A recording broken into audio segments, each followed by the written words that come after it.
In today's video, I'm going to teach you how to set a date column value based on status change in Monday. Com. Start by going to Monday. Com and logging into your account. Once you're in, open the board where you want this automation to happen. This is important because the automation will apply only to the specific board you set it up on. Next, check whether your board already has a status column. If it doesn't, click the plus icon to add a column, then choose Status. This column is what Monday. Com will monitor so it can detect when a particular update happens, like when a task moves to Done, Working on it, or any other label you use. After that, click the plus icon again to add another column, and this time choose Date.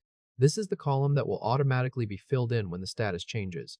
It's a simple setup, but very useful for tracking deadlines, completion dates, approval dates, or any other milestone in your workflow.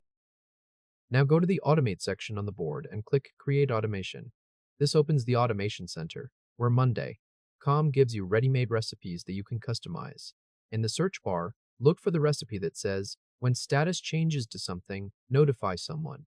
Even though this recipe mentions notifications, we're going to use it as the starting point and swap the action.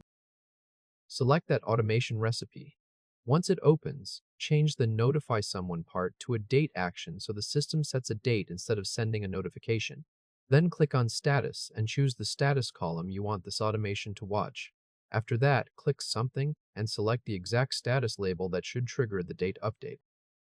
Next, click on Date and choose the date column you added earlier.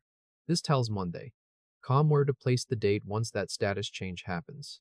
When everything looks correct, click Create Automation. That's it.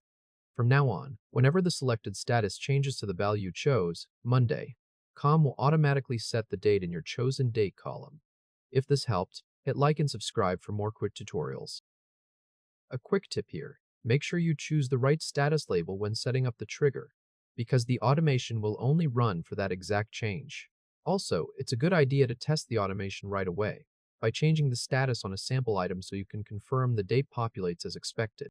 If it doesn't, double-check that the correct status and date columns were selected during setup. Once it's working, you'll have an easy way to track when important progress changes happen on your board, without entering dates manually. That's all for this tutorial. Thanks for watching,